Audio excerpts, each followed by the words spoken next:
Mute myself. It's all right. We're good. States of America in Lagos.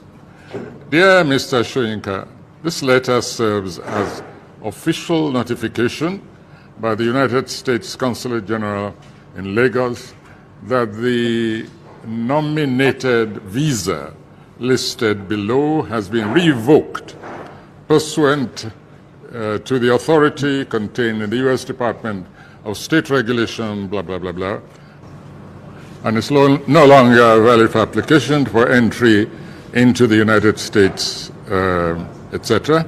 Additional information became available. I repeat that, additional information became available after the below visa was issued. The revocation refers only to visa listed below. Name of visa holder, Wale Soyinka. Date and place of birth, 13 July 34, Nigeria. Visa classification, symbol B1/B2. I'm giving these details because I'll be referring to that visa shortly. Date and place of visa issuance, 2nd April 2024, Lagos. We request you bring your visa to the U.S. Consulate General, Lagos, for physical cancellation. To schedule an appointment, please email, etc., advance of the appointment. I like people who have a sense of humor.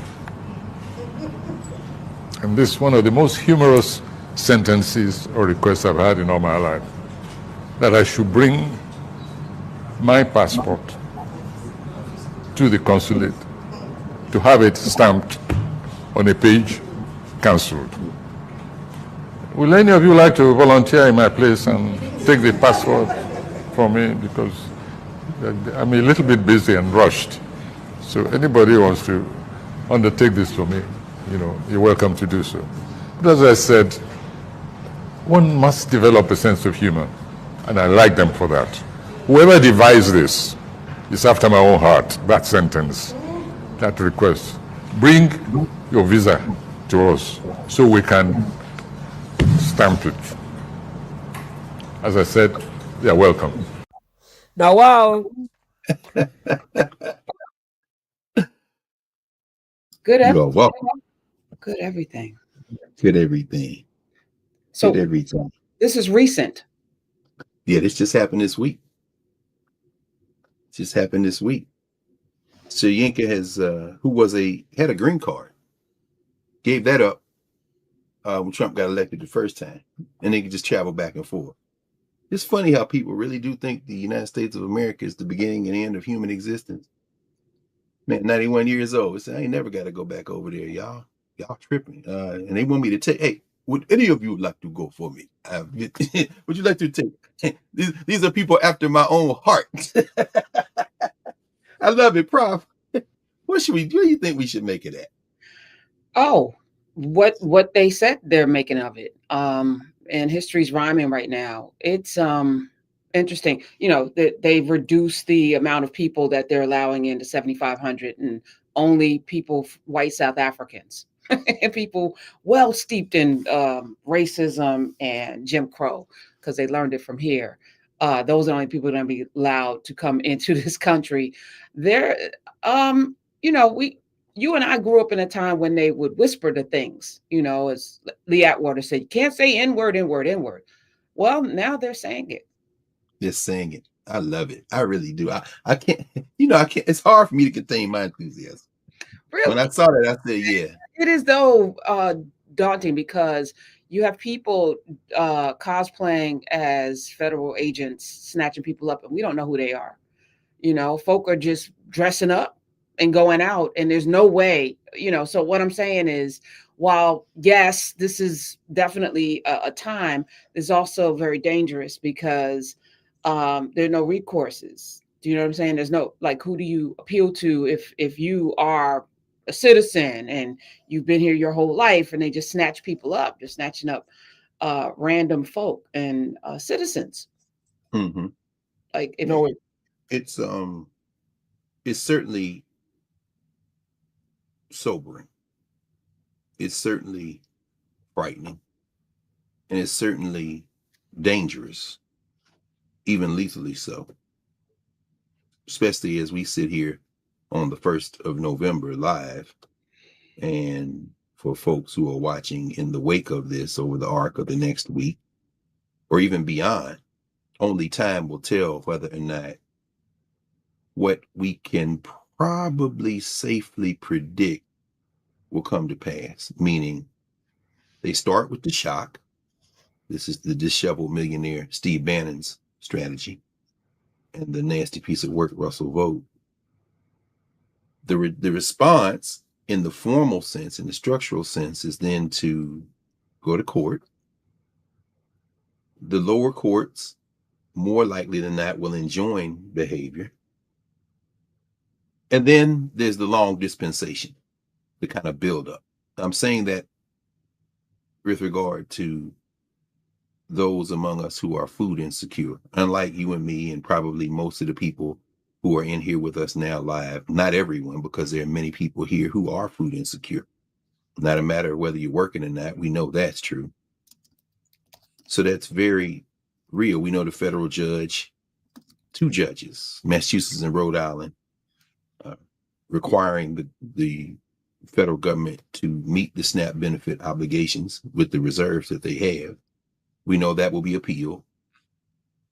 But I don't want to make light of it in terms of this enthusiasm. My enthusiasm comes from the study of history and, more importantly, from a recognition of human nature. People who try to mess with other people tend to have real problems themselves, as we know. People say, was it hurt people hurt people? I think the pushback will overwhelm these people in the long run. But I don't want to make light. I'm not making light of it, but I don't want to be even perceived of making light of the short-term reality that people are increasingly desperate. So thank you for making sure that didn't happen. How do you see this playing out in the next few days? Oh, the next few days, I have no idea. I have no reference for this. Yes, other than history, but I also don't think we're the same people. So, if we were, 19 forged in Jim Crow people, I could have a very clear understanding. But there's a lot of soft hands and, entitlement and baked in sense of belonging. And, I'm a citizen, we have a lot of that. I'm a citizen.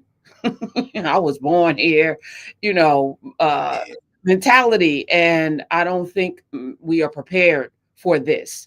So that's my only, if this was my grandmama and them, I would be like, okay, I know what the play is. I know what the play is, and I know that they will absolutely not win because these people were forced in something that, in the shadow of slavery, they know how to endure.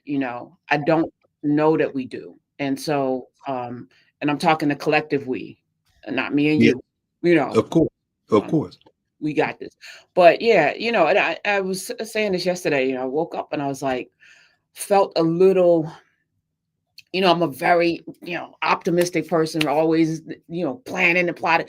And I was like, it's not there aren't as many people as there should be prepared for what's coming. And that's concerning. And I'm talking about all shades, Sure. And that desperation becomes like a kind of like a zombie apocalypse of, because it feeds on itself, right? There's the level of desperation because it won't be the majority of us. Which is the other thing, right? And desperate people hurt people. So I don't know, Dr. Carr, how it's going to all play out. I know in the end they're going to lose because this energy is not sustainable. It's not. But then, there've been whole societies, maybe, that I won't even say it out my mouth, but no, you should. I mean, this is one thing I love about our space, and I love about this continuing commitment to be in dialogue is that it engenders a sense of trust. It also engenders a sense of expectation. Right or wrong, people know that everyone here is doing their best. And when you press those buttons and we go live, I think there's an expectation. So if you're sorry with you, share what you was thinking, because we want to know anyway. We're probably thinking it all. We all thinking it. well, I mean, I would love love to see a return to community. I mean, you and I are in a space. Shout out to the Nubians. Good morning. Did I say No good morning, question. everybody? Hello to everyone. Good afternoon. That's like, yeah. Um, that I've gotten to see over an 11-year arc on Sirius XM and over, Mhm. 5+ year experience here building something that community is possible, but it requires something of people. And so, even that, we're not overwhelmed with people coming in like, hey, what can I do? It's like, you No, know, so it's still like the few, if we think about there 30, 40 million of us, maybe more, maybe there's 50 million really, really decent human beings in this country still. I don't know. I don't know how many are left, but we're not even dealing with 100,000. Do you know what I'm saying? And you don't need everybody, don't but need every. we do need a good, healthy number of people to understand that we only get through this together. And what does that look like? Some of us still distracted with things that are absolute nonsense, that Of course, absolute nowhere, and it really requires for us to sit in our communities and decide that we're going to get through this together. We're going to show up. I'm happy to see a couple of pastors now, like, you don't have to give us tithe, just come and like feed people. Yeah, that's what you should have been doing all along. But yeah, now good. So we're going to be called to do things. I'm prayerful and hopeful that people are going to do the things, which means look out for one another, get back to, Big Mama being the center of the household, coming in, like being taken care of and also providing. Maybe we all just kind of come together a little bit more. But if I'm being honest, what I see is a lot of fear, and that fear makes us all very vulnerable. And I can't fix that. I can't tell people not to be afraid. You know what I'm saying? Because that's how they get us. It's like, what do I do? And especially if you've lost your job and now, may need to have some bridge for the food, not here. So what do you do? And it doesn't take but a minute. We've read Stolen Focus together. That poverty thing shades every kind of way that you think about yourself. Um, John Harris really spelled that out. I remember when I hit that chapter, I was like, wow, like you can't even think clearly. So we need people to think clearly. We that's need, exactly right. and I have other thoughts, but that it's that underground planning that, like, where do we even go? Like, there are organizations that were founded to create strategy That's right. for 50 years, have been collecting checks and just really like putting out studies and collecting checks, putting out studies. And, been a whole system of that. And I think that was by design too. Here. Now they're not even equipped to organize in a way that we need, to get people ready, you know. And now there's a suborning of trust, or an erosion of trust. Like, people don't even trust. They don't trust their pastors. They don't trust these organizations. They don't trust their politicians. We had politicians. We had politicians that were about that life. They were about that life. People still talking about Harold Washington and Sharp James and Newark. You say what you want about these people.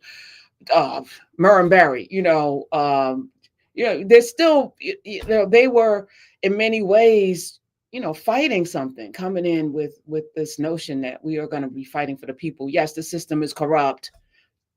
Yes, Democrats, Republicans, but they understood community. How can we better tap into that spirit, the one you just described, the Berries, the Sharp Jameses, the Shirley Chisholms? How can we, mind? Well, I think they were I think born. those names we don't know who they represent, but yeah. Right. I mean, but if we look, they were born out of a period of time that required something of them, right? So we're in that period now. So we'll see. Yeah. I firmly believe we'll see them in the next couple of years, But it's the next couple of years. We're in this right now, Yeah, we are. We are. And we are in. Do you think that the time it will take to engender that kind of spirit will be longer than it was before? No, I think it will not be longer. but a whole lot of people are going to have to move out of the way, put their egos in wherever they need to put them anyway, and give room, and pull people in. Like, I'm challenging everybody who lives somewhere. Why not you? You feel you Exactly. got a lot to say right now? Yeah, step in, Exactly. do something. I mean, the antidote for inaction is action. We live that every day, right? I mean, some people jump out of bed. Some people never go to bed. But either way, when you move from, Ironically, there's both of us. I jump yeah, out, go. yeah. No, I honestly, I don't know the last time I jumped out of bed because, but when you open your eyes, you're thinking. In fact, you probably never stop thinking. But yeah, I think I said that because, for a day that begins for both of us before the sun comes up, and that often ends with the following day. The idea when you're laying there and you're tired, or you're sitting and and you say, well, let me move. That is the thing. It's as basic, as simple as that. Someone who is here with us right now is desperate. They don't know what they're going to do. And mortgage is due, rent is due, car payment is due, child is hungry, they're hungry.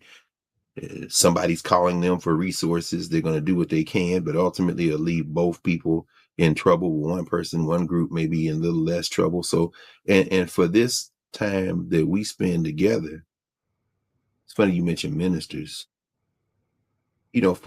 For those of us who are in that situation, this becomes a moment of encouragement. I think there's something very, very powerful when before you ever open your mouth, you let Tis James talk.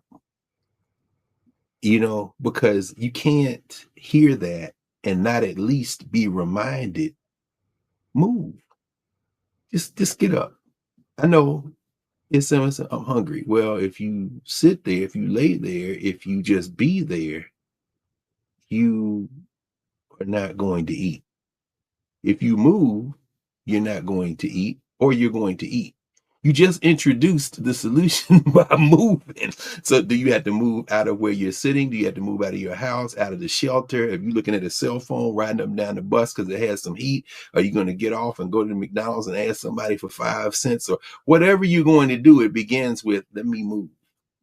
You understand? So when you hear Tis James, I mean, we all know people who, if they'd been punched in the face, would be like, oh man, Tis James is like, oh yeah, hit me again. In fact, I'm gonna come to Norfolk.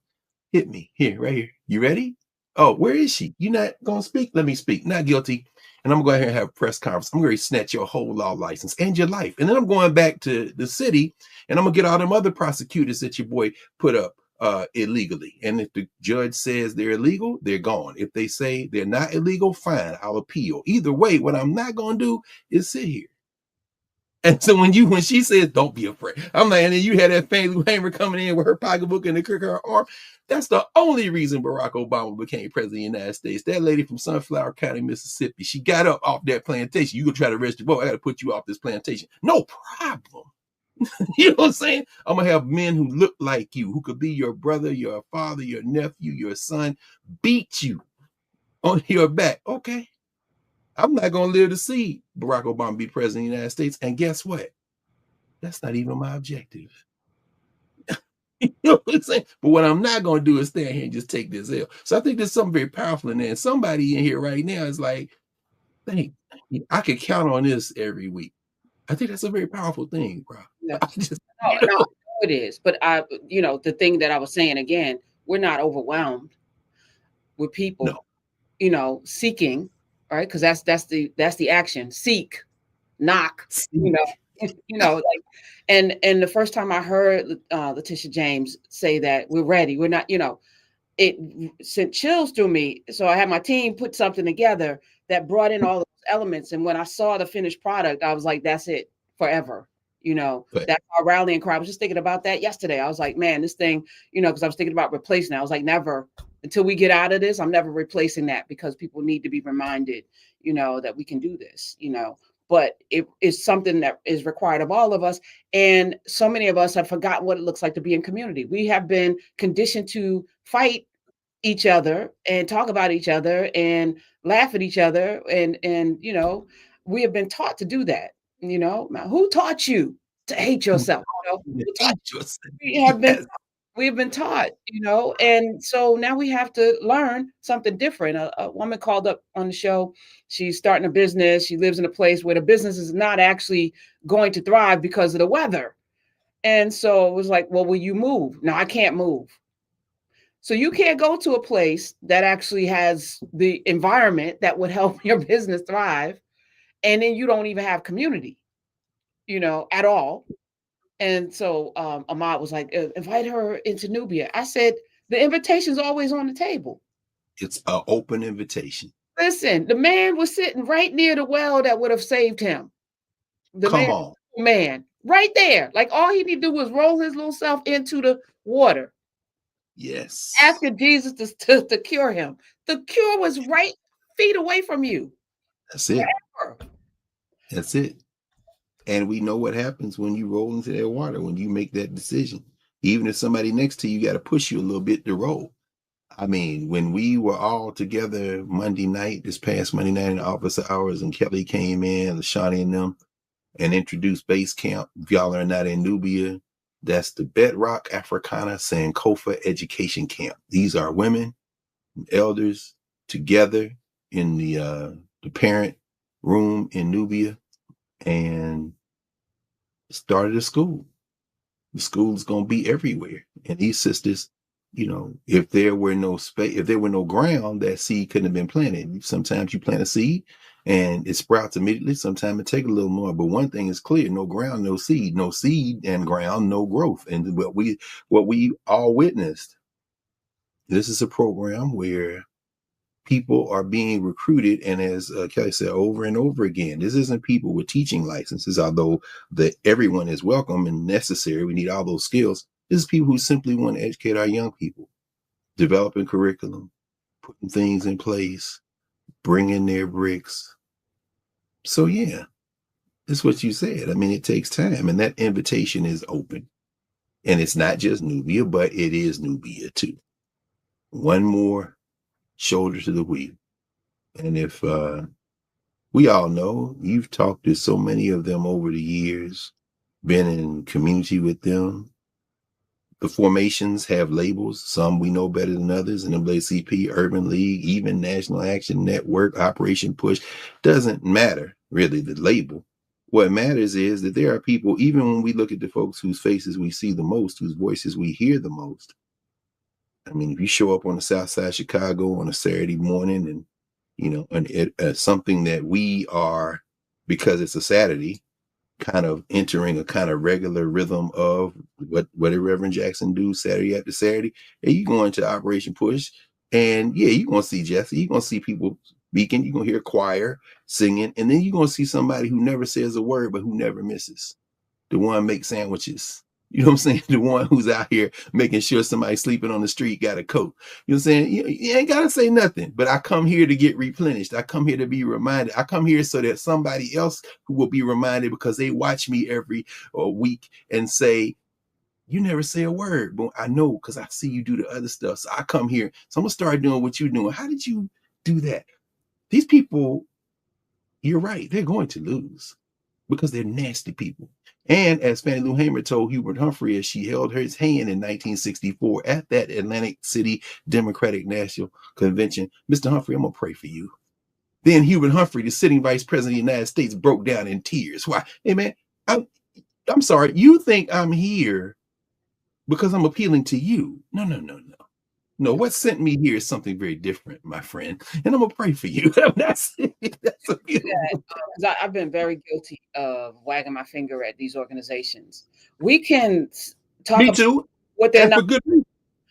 but they're organized, which means you can come in, run, take over if you need to. If things aren't being done, come in with a couple of more people because it's hard to stand alone. We're supposed to be 3-strand cord. It's hard to break. Okay. Come in, get a couple of friends. If you don't have friends, make some friends. It's time to make some friends, some good friends, and be very, very intentional. Come into these organizations. L. Joy Williams is a great example of somebody Oh, who no, apparatus, no question. Brooklyn, turned it out, organized, got people involved, and then went to the state and is now presiding over 54 different branches and is absolutely moving the needle.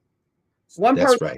figured out how to take the organization that might not have been working the way it needed to because it requires us, right? Even when you talk about Nubia, those women and those men that come in every single week have figured out some things and they found their spaces and they've created within something that may not have been designed for that, but they've figured out how to make it work. Well, actually, it was designed for that because from day one, Exactly. we said, bring It your was brand. designed to make space. That's right. But even if you're in a church that's not working, the pastor's not doing what he's supposed to do, you like that church, organize, get the folk together and do something. This is that time because reinventing the wheel at this point, and then No. and then remind yourself that we're human. We're all human. We're all having an experience here together. We're all flesh and blood having an experience together. And I just want to, take a moment to talk about our folk across the sea in Jamaica who are experiencing something that they did not ask for. It's nature doing what she That's does. right. And we have to be mindful as well that we're here. We're here for them. Those of us who can be here for people, be here for people. Some of y'all have resources. That's right. Yeah. That's right. I talked to the sister who you had on years ago and who edits the Haitian Times yesterday. Roland was out of town, so I sat in for him last night for his show and interviewed her and had the conversation. And of course, Haiti got hit. Many other countries got hit. And Jamaica, it's interesting you say that. Joe Daniels wrote a piece in this morning's Financial Times weekend called "The Prime Minister Rebuilding Jamaica," and it's a profile of the current Prime Minister of Jamaica. Very interesting, Andrew Holmes. It says on Wednesday, about 24 hours after Hurricane Melissa ravaged his country, Jamaican Prime Minister Andrew Holmes took a helicopter tour of the devastated Caribbean island. As rollerblades whirred, he looked down at the apocalyptic scene below, houses with roofs torn off, uprooted trees, flung across roads and endless piles of rubble and debris. Later that day, he visited a hospital in St. Elizabeth, a large parish on the island's southwestern coast where Melissa made landfall. That's one of the hardest hit areas, maybe the hardest hit. Wearing sunglasses and a Jamaica cap and flanked by uniformed officers, he listed the woes facing the parish without embellishment. Telecommunications, the entire infrastructure is destroyed here. Quote, the most terrifying experience of my life, and I would not want to see it again, he said. One of the hospital workers, said to Wholeness in a video shared on social media. Andrew Wholeness, not Holmes, Wholeness. This is the first prime minister born after Jamaica's independence from Britain in 1962. Wholeness is a political veteran, now 53. He was first elected at the age of 25 as a member of parliament for St. Andrew West Central. And he goes on to talk about his life story, how he moved. But I raise it for a very particular reason, not for the political analysis that Joe Daniels gives of Andrew Holness or Jamaican politics, not for any other reason other than to note that he's the prime minister because when he was in his 20s, he ran for office and continued to move ahead. And he ran for office at age 25 because he was brought up with some expectations that he would be a leader. He took a step because those before him prepared him to take a step. And it's interesting enough, isn't it, to think that Jamaica was able to break the back of direct British rule. Footnote. See, the king cut his brother's throat in terms of titles. Guess you had to do that sometime. Back to what I was talking about. But they broke Britain's grip in 1962. He the first prime minister. This is 2025. The first prime minister to be born after that happened. Things take time. And then other things are immediate. And in those moments that our beloved sister L. Joy Williams, before she took over the state NAACP in the wake of the legendary Hazel Dukes, in those quiet moments, sis, I'm sure you think about that first meeting you went to. It started with the first meeting. Actually, it started with the decision to go to the first meeting. Actually, it started as you sat somewhere and thought, I need to get involved. And look at where it ends at this moment and begins at this moment. It takes time. The trick is not to get tricked. So we thought for today, we would talk about the day of the trick. Because, and of course, as you always say, Prof, we don't map this out. You know, we have a common direction, a common cause, we have a common spirit. We think so much alike, and where we differ, it just has the effect of iron sharpening iron. So that is something to be not only embraced, but desired. But what you led us into this morning is a very powerful thing for us to sit with for a moment, which is to think about the moment things change. The moment things change. It doesn't take a day, it's an instant that begins the thing that changes. What was the day that your life changed? The day that the life of those in the New York State formation of the NAACP, the day that changed is when L. Joy Williams decided to go to their first meeting. The day, every day is a day. Every moment is a moment to make a different decision. But of course, you don't want to get tricked. And today, of course, November the 1st, and if you're watching this after November the 1st, we know that that day has passed, but today is the first day, of course, of the Day of the Dead, the Dia de los Muertos.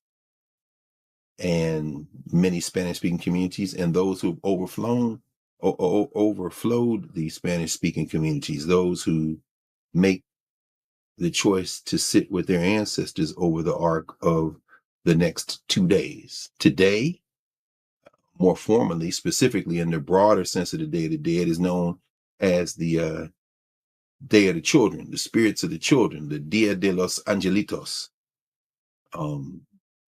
Midnight this morning, now 8 hours past on the East Coast of the United States, starts the Day of the Dead ritual, where, you know, the spirits of all deceased children are believed to be reunited with their families for a day. We think about all of the premature ancestors, close to 24 children in one place in Haiti who lost their lives because of Melissa. All the premature ancestors who did not get to live the natural term that their bodies were equipped to lead them through on top of the earth, who now become ancestors. But in that ritual of the spirits, for the spirits of the children, families create altars known as ofrenda. And they put on those altars what the child liked to eat, little snacks, candles, toys, photographs. How you build an altar? You know, we never stop being Africans, and the indigenous people never stop being indigenous. The humans of the world never stop being what the cultures who produced them, that they created to navigate life were.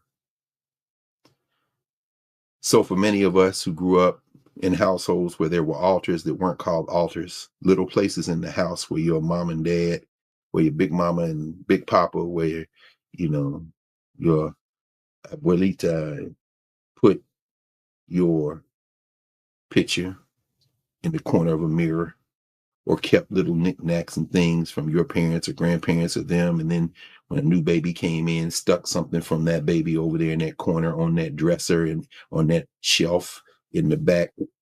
Those are altars. And it's interesting. on Wednesday night when I came over for class over in Van Ness Street, Northwest Washington, at Howard University School of Law.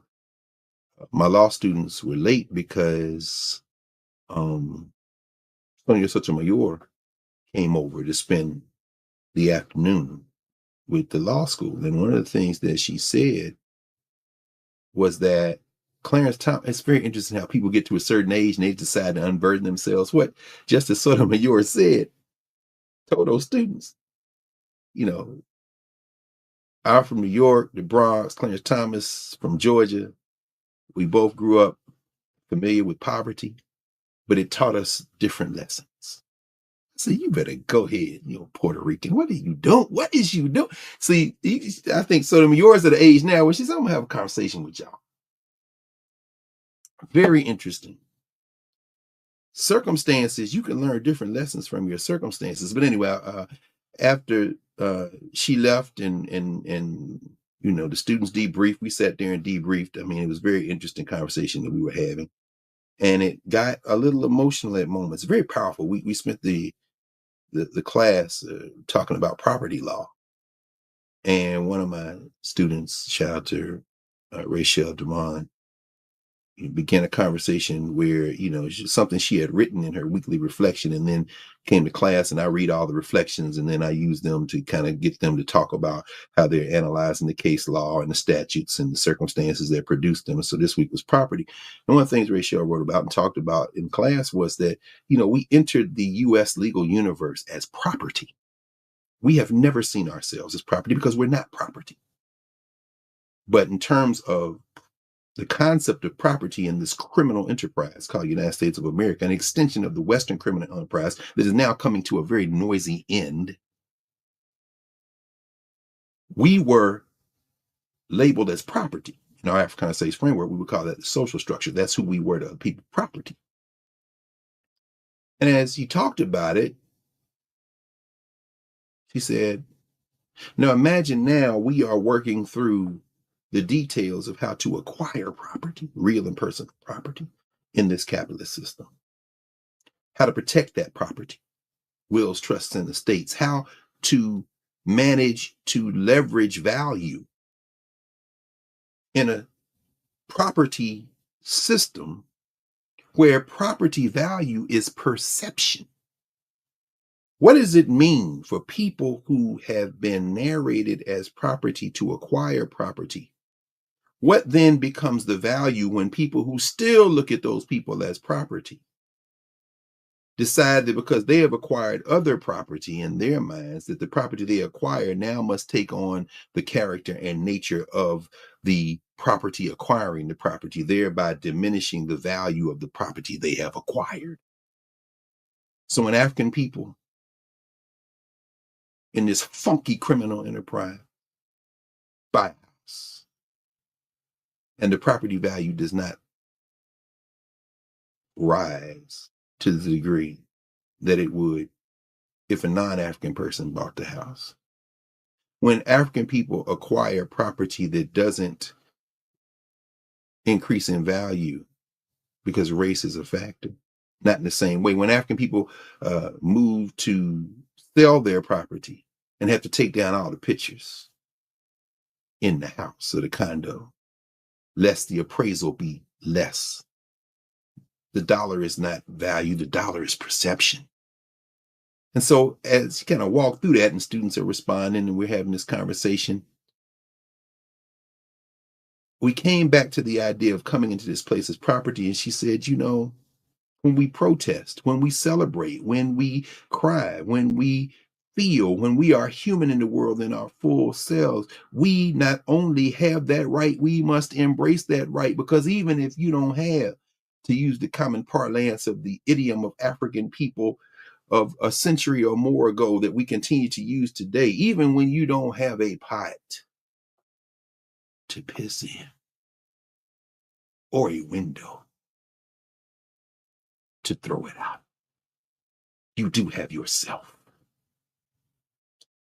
And in that moment, that recognition that we have the right and the responsibility to grieve, to celebrate, to declare to the world, I'm hungry, I'm tired, I'm happy. This is some bullshit. Don't put your hands on that man, you punk. Yeah, I said it. Or I'm looking away in shame because I don't want to get caught up. We have the right to feel all of it. And in that moment, that feeling, that common recognition uncorked something that I think allowed us all to feel with our feet, with the soul of our feet, not just the SOLE, but the SOUL of our feet, of our being, the reality of the fact that we are all here. And once you have that recognition that you are here, you came from somewhere and you're going back there, that fear, not all of it, but much of that fear transfers up out of you, goes into the deeply corrupted soul of those who would try to convince you otherwise. This, fam, is the day of the trick. The trick, the deception, the weak proposition that these other people are in control of you, that day changes very, very, very, very powerfully the moment you realize that you are not the boss of it. And if history doesn't teach us anything else, it teaches us that those days of tricks, they come to an end very quickly when that happens. And so I think we're on that way. So yeah, we opened Wole Soyinka this morning because Soyinka had his visa revoked after giving up his permanent resident status in the U.S. because he's from somewhere. This Yoruba man from what is called Nigeria. And I'd seen the story, but, I had a couple of friends, including, Ionelli sent me another clip, where he was talking about the fact that he thinks maybe they revoked it because I criticized Trump. Said, but I compared Trump to Idi Amin. And he said, I did Idi Amin in critiquing Idi Amin the honor of writing a play about him. He said, maybe perhaps this is a 91-year-old man who's in great shape. Wole Soyinka said, well, maybe I would do Trump the honor of writing a play about him. That's what we call cultural meaning making. And if you all remember last week, I mentioned the book that just was published by the soon-to-be mayor of New York City, Zohran Mamdani. His father, Mahmoud Mamdani, the book I mentioned last week about, of course, Zohran was born in Uganda, of course. Idi Amin, Yoweri Museveni, and the making of the Ugandan state, slow poison.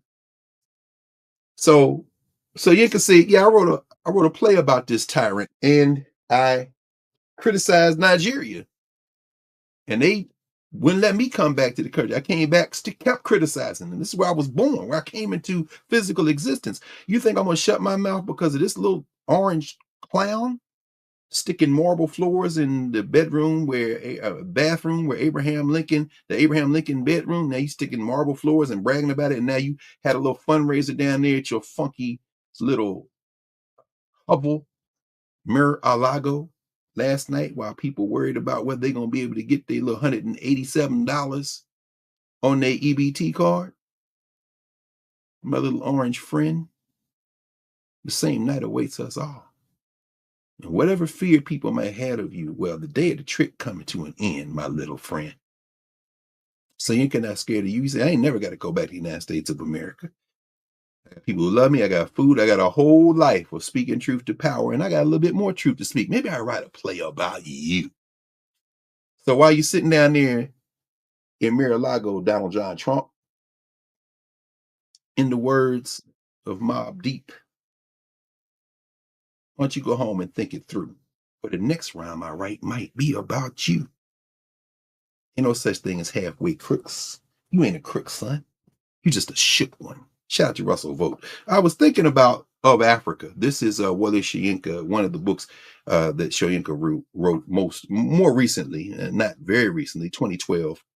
And we taught this book to our first year students at Howard University and freshman seminar back in the days of yore, when we actually had one that knew exactly how to engage in this process of reading and thinking collectively, putting a foundation of the young people.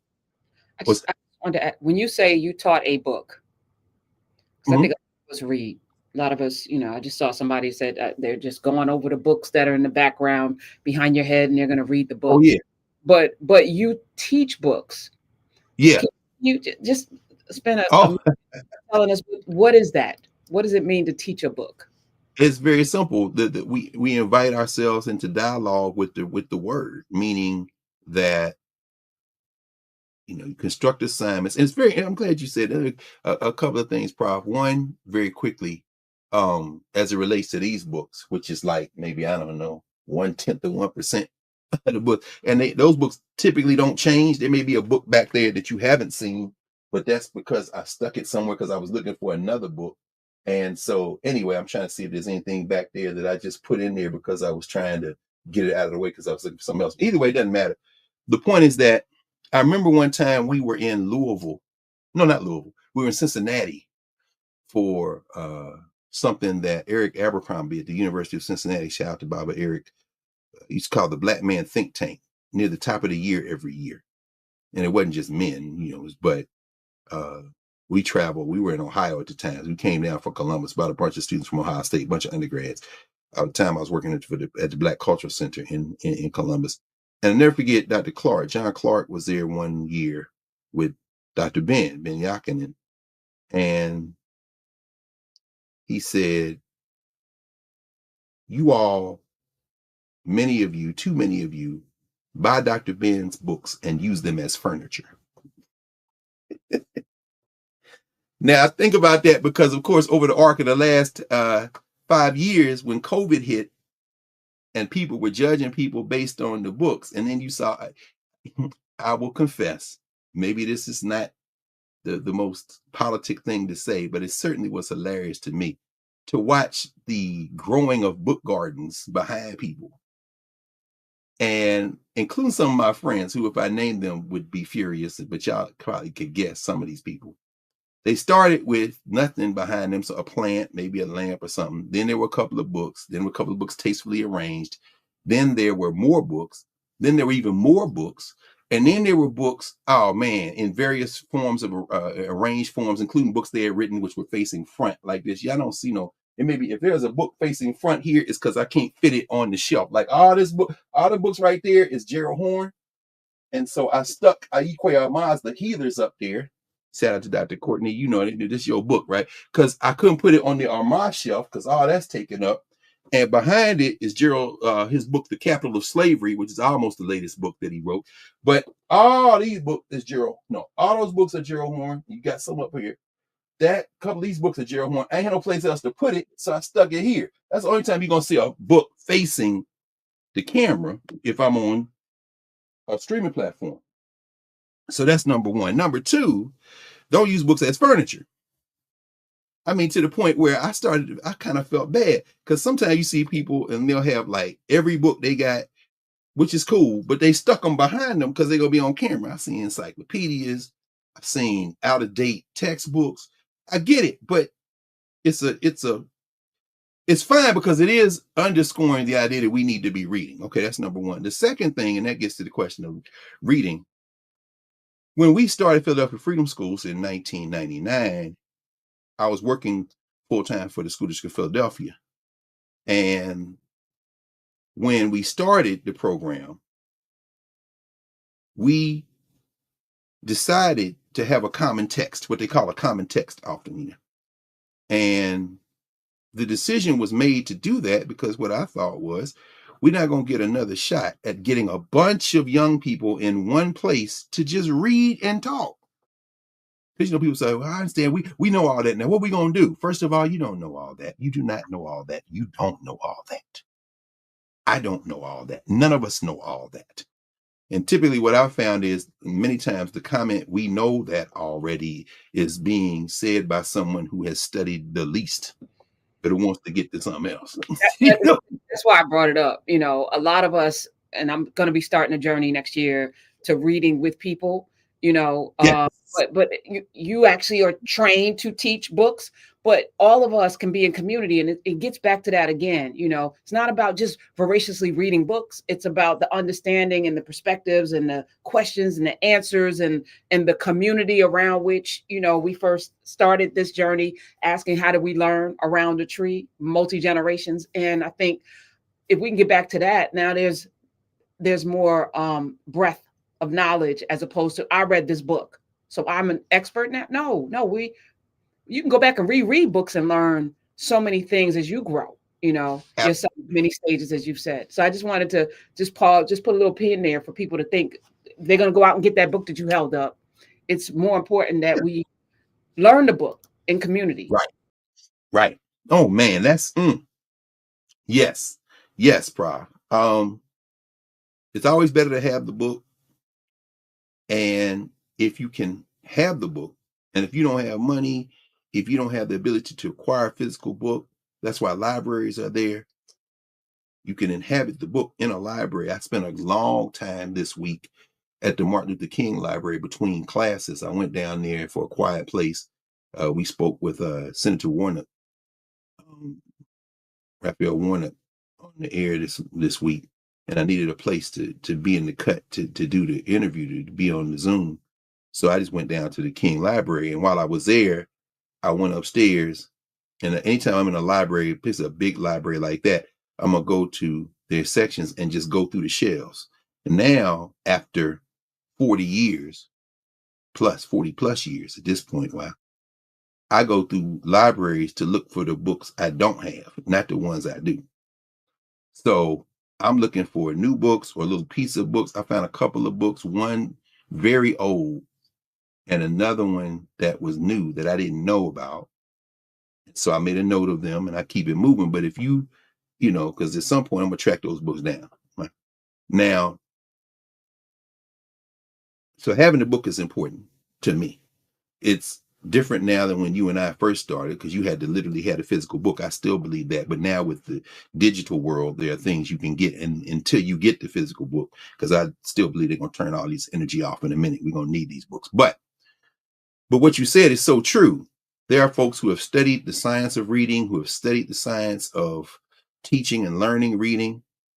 I have learned how to learn and teach reading very differently, because I don't make a hard distinction between the written word and the spoken word, realizing that all of the words that we have came from mouth to ear first, or from communicating differently, hands, gestures, facial expressions, mouth, then it got put here. So I think you're raising something very interesting. I hadn't thought about that in this way for this morning, but I think it's very important for us to pause here, as you say, and take a second to think about that. The written word sparks, revitalizes, returns us to the spoken word, the communicated word beyond the page. So with our Freedom School students, and with everybody I'm in community with, including when we're in community and office hours or doing work, it may start, this may be the point of departure, but then that leads to, let's talk about what we just saw, what we just read, what we just heard, to be in conversation. And then that's when the other words come. It is a slow process, but it is an accretive process. By accretive, I mean we're building capacity. So, and I'm gonna talk about this in a minute, but I might as well bring it here now, because what you've done sparked this this is a brand new book. This Abby Phillips book, A Dream Deferred, Jesse Jackson and the Fight for Black Political Power. I read this book very differently than many other people who will read it, because I read many other books by and about Jesse Lewis Jackson. So when I read this book, I'm bringing those books into the conversation, because those words, those ideas, and the conversations held around them are in my head. So when I'm reading this, I'm not just reading it for information. I'm reading it for gaps. I'm reading it for silences. I'm reading it for political positions, personal positions. And it's very interesting. We'll come back to this in a minute. The more you read, the more you can do that. And so teaching reading for me is about learning in community around words. So whether they be a bunch of 16, 17-year-olds in freedom schools, because we read this in freedom schools too. A lot of the books that I picked for freshman seminar were books that I had picked for freedom schools before. That's how we did in Ngugi wa Thiong'o. That's how we did Wole Soyinka. That's how we did the education of Black people a couple of times with W.E.B. Du Bois, which is how we even have in this conversation we're having now. In many ways, that is a direct line between W.E.B. Du Bois making a speech at Fisk University where he says, I once saw a perfect system of education in West Africa. The students and the teachers were around a tree and they were studying. Now that around a tree metaphor, because Du Bois said it almost a century ago, lives again. This is the last thing I'll say about it. The challenge we have, I think, it's not a challenge, is to avoid the trick that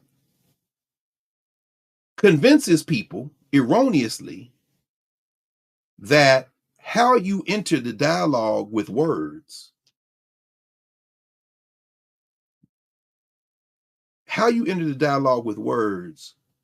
should be ranked based on how you do it.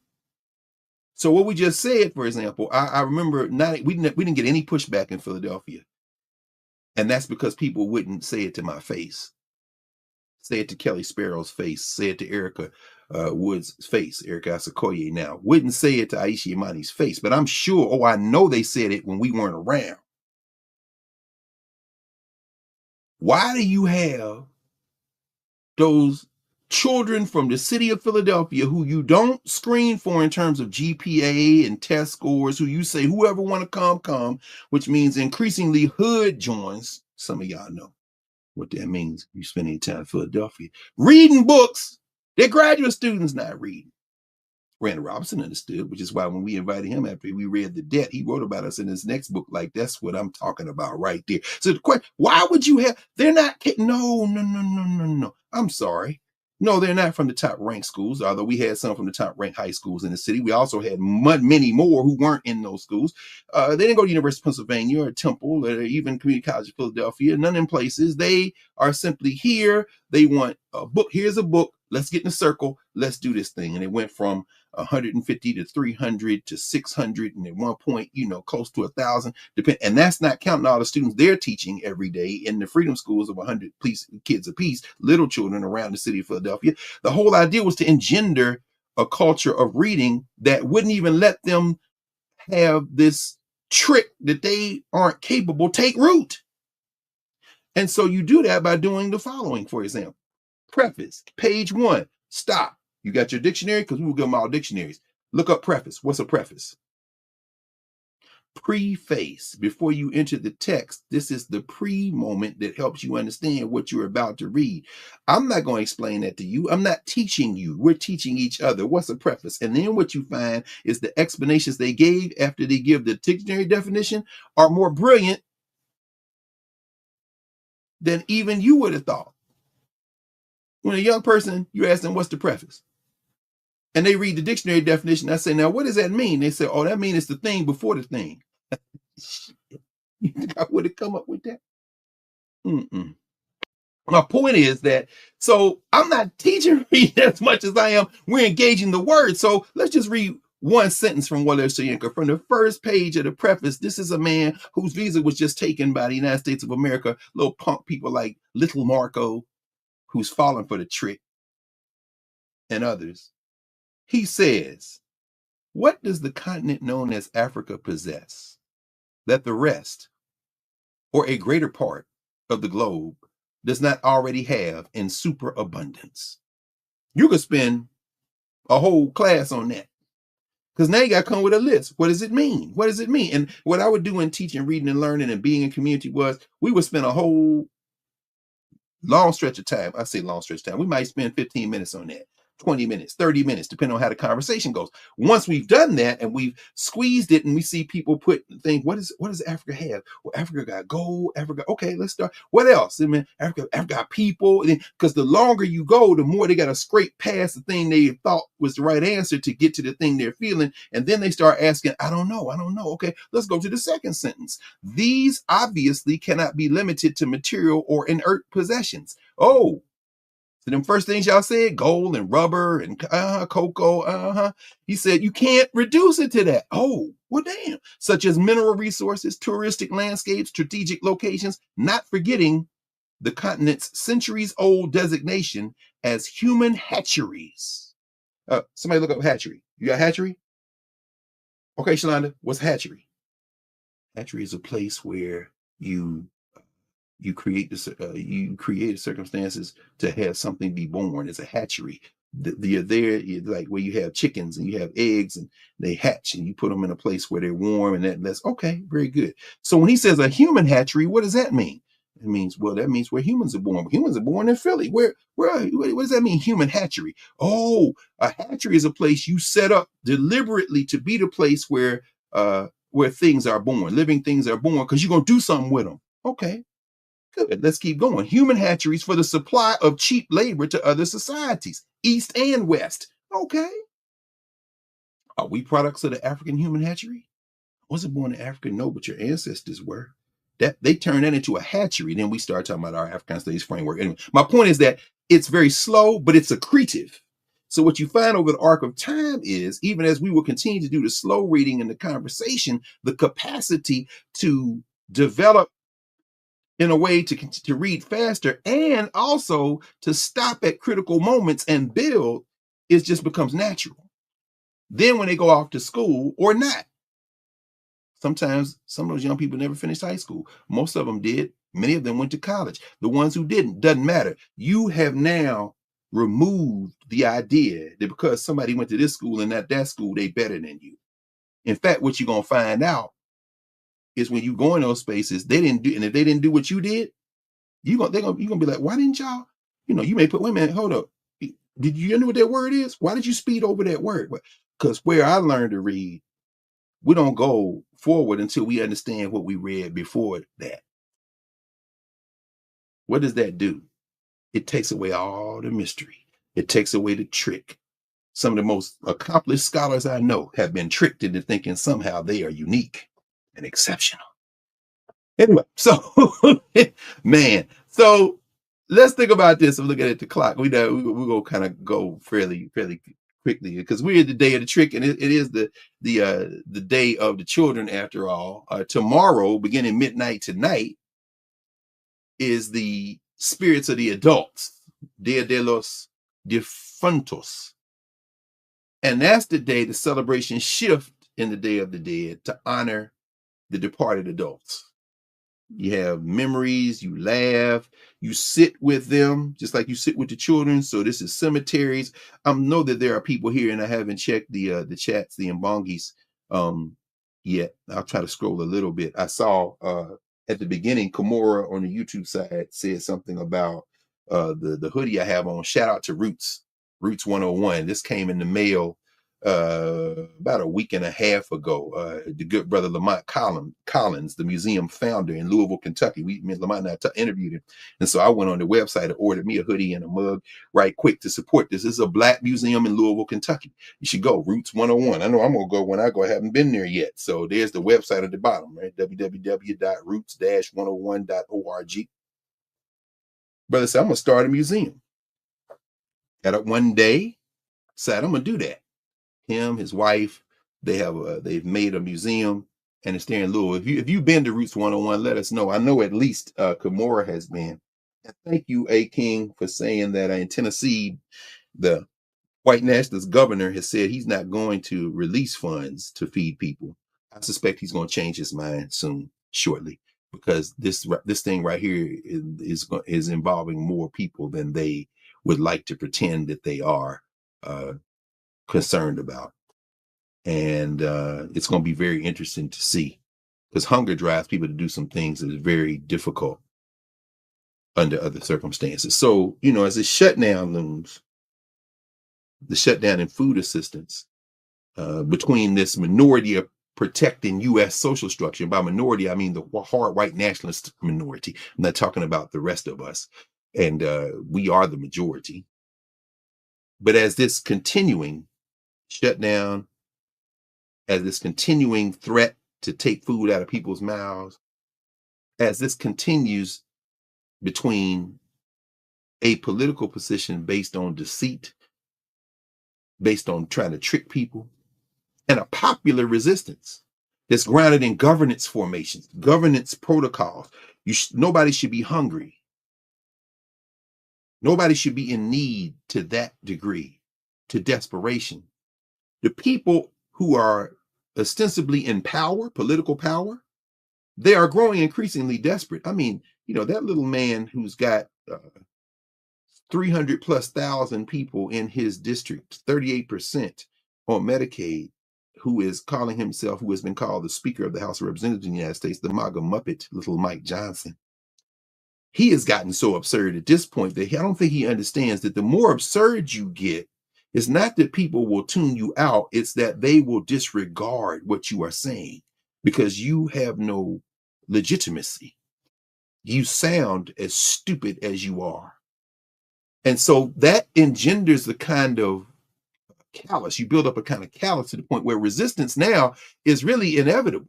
The impulse to resist not only endures, it deepens because it reveals the underlying resolve, the resolve to reject these schemes that are intended, that are designed to mislead, to reject the trick.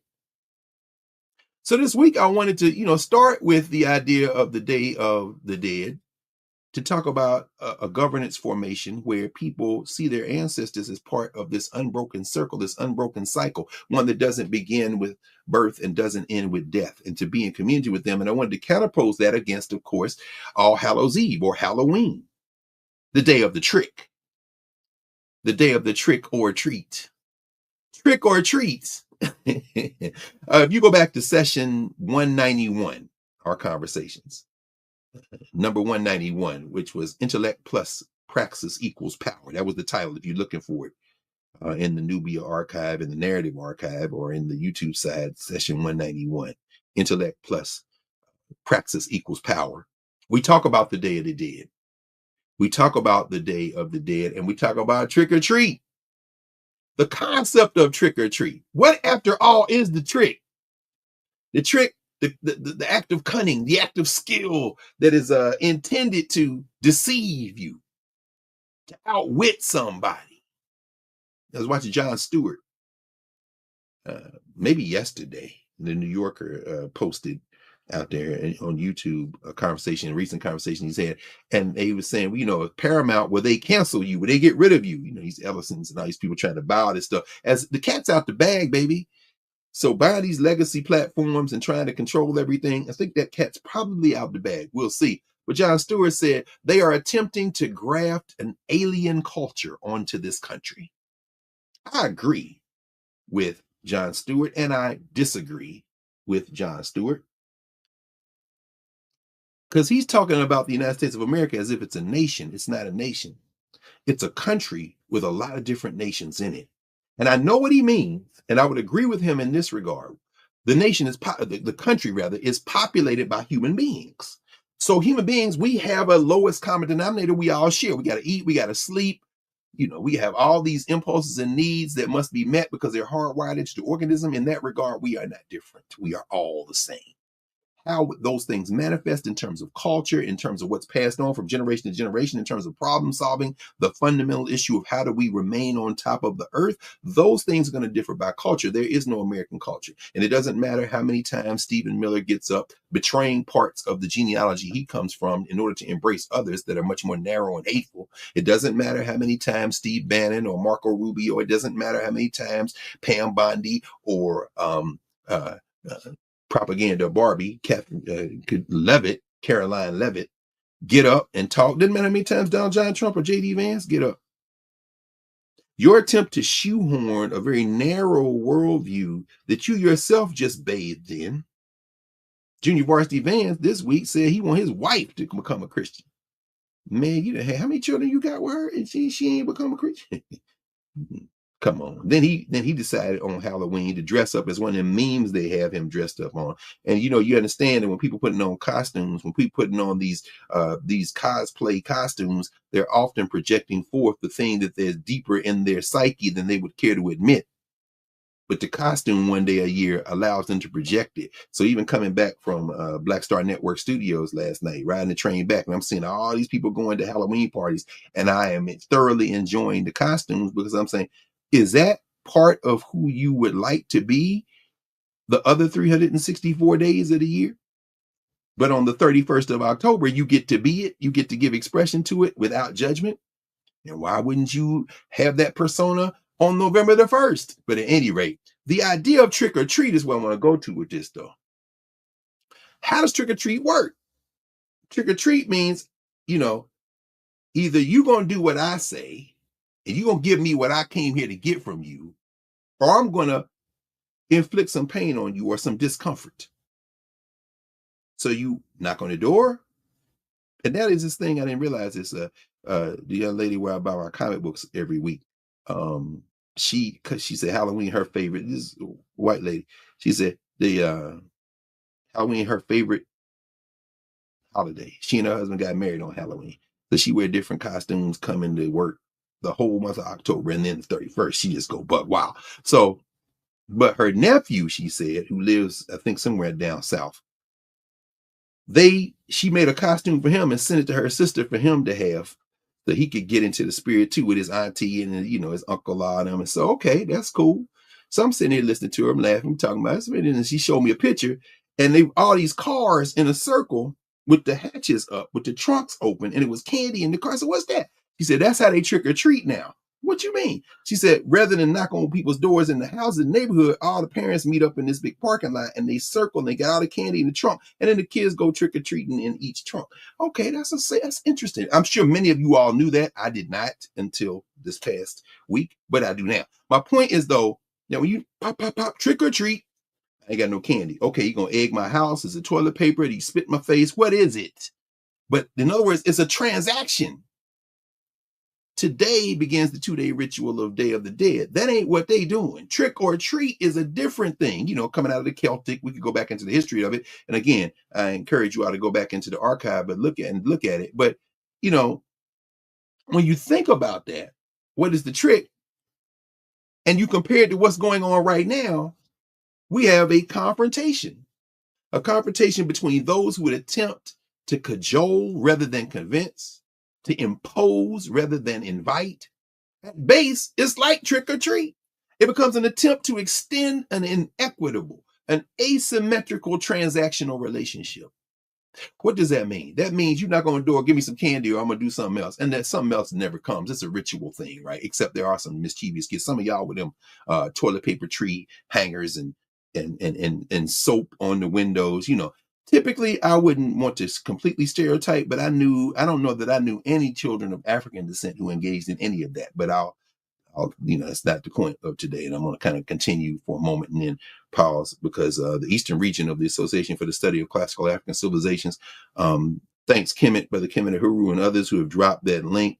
If y'all search for ASCAC, the Eastern region of ASCAC, our Eastern region conference is today. Begins at 11 a.m. Eastern time.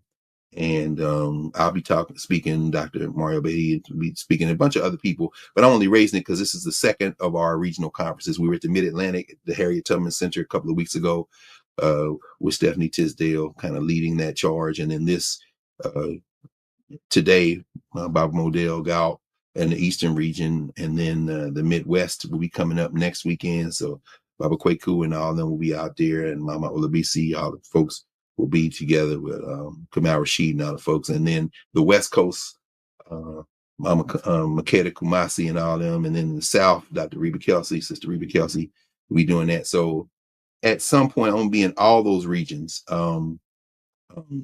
Shout out, by the way, to Sister Yvonne Jones, former director of the Kemetic Institute of Chicago. She'll be being honored tomorrow in the Chi. So I'm going to go out there tomorrow for that. Brilliant sister, one of our great towering intellectuals. So the Midwest. But anyway, I'm going to continue for a moment and then pause for now, and resume in office hours on Monday night. I'll be back by then.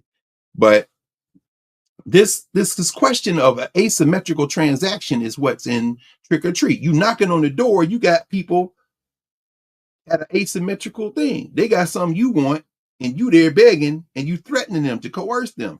Well, that's not qualitatively different than what Bozo and his crew are doing, little nasty piece of work, Russell Vogt, and the shrunken soul of a man like Stephen Miller and Stephen Bannon are doing to us. We got the candy. We are the candy. We are the resources. Not in the severe way that we were talking about the other night at the law school in terms of property, but in some ways, actually, that is true because people still using citizenship as the value marker for one's literal humanity. So when somebody puts somebody's hands on somebody, the first thing somebody gonna say is, wait, I'm a citizen, as if your value is more than the person who is not, simply because you got paper and they don't. That's being tested now too, because the stomach don't know who's a citizen and who is not. The fear doesn't know who's a citizen and who's not. But the asymmetrical relationship, that is the heart of the trick. The trick is that the people who are trying to press us into some type of disadvantaged relationship are the ones who don't have the power. We are literally the power. And the fear they have is that we're going to recognize that. And the reality that history has taught us is when you keep doing this, we're going to realize, hey, you're on my porch. I'm not on your porch. I'm not in Mar-a-Lago. I'm not in the East Wing of the what? Well, I guess you can't go to the East Wing anymore. I'm not at the Federal Reserve. I'm the one. You're not the one. You, in fact, are trying to put a trick on me. This is the day of the trick. And I see the trick now, don't I? Yeah, I see the trick. In exchange for the appearance of protection and order, this is the trick. Give me your cooperation in robbing you for my purposes. We're not giving out food stamps assistance. We're not giving out SNAP. It's my money. It's my money. MAGA Muppet. Well, it's come to your job. I just don't understand. The Democrats are the Democrats. So, hey, boy, you came to me for a vote. I gave it to you and fell for your trick. If y'all got any sense in Louisiana, I'm not talking to anybody here right now. But if you know some of them people, tell them you about to lose almost 40% of the people in that little man district are on Medicaid. And the people holding the line are not saints, are not heroes, but at least right now they are holding the line to say, we are not going to give you any more votes to open up this federal government because you intend on making sure they never had no more health care. So if you're going out and voting for that, then correct me if I'm wrong, but I think you fell for a trick. Your day of the trick was election day. And guess what? More and more people are saying it's untenable. I absolutely understand. Many people here are federal workers. I get it. Because you are federal workers, we know that you have health care, at least if you haven't been fired, because I know that nasty piece of work, Russell Vogt, wants to destroy the government. Understood it, understand it, but also understand that the courts are making them rehire a bunch of people. Everybody won't be rehired. People are being furloughed, people being laid off, people are counting on being made whole with checks once the government opens back up, but there are people who are still going to be harmed. So again, I'm not saying that this is completely one way or the other way. It's a difficult moment. But in that process, you saw that the leader of the American Federation of Government Employees, the national president, Everett Kelly, a black man, called on the federal government to reopen. Say, okay, that's it. Democrats, Republicans, yeah, y'all got to stop this. Democrats, go ahead, reopen the government. Dude, your people got health care. I understand mortgages, I understand rent, I understand food, I understand daycare, child care, tuition, all of that. Sick parents, children, I understand it. Y'all got health care. And he is getting roasted from rank and file union members all over the country. Say, baby, what is you doing? I understand. I am suffering. We've been talking to him all week and before on Sirius. Many of you here, many of us here, in this little island of respite we get for a little while on Saturdays and throughout the week, we return to this conversation, understood it completely, understand the trick. The trick is to make things appear so untenable and to be so untenable that you give cooperation in being robbed. Because those people don't have anything. They are parasites. They are deceitful parasites trying to trick you. They're not the innocent children on your porch or coming getting candy out the trunk of your car saying trick or treat. No, these are the real trick or treaters. Nasty piece of work, Russell Vogt. You little man, you have nothing and you want everything from me. Your salary came out my pocket. little man. Oh, but the day of the trick is about to be over, and at the level of cunning dulls, like the attempt to hide the effects of this bill they passed this summer, and Trump signed on July 4th. The effects will be made permanent after the midterms. But the timing is bad. So what people are getting now is a taste of what's about to be made nominally permanent. In the United States Senate, John Thune, who masquerades as someone with character, has been being pressed by Bozo to blow up the filibuster rule, what's known as the nuclear option.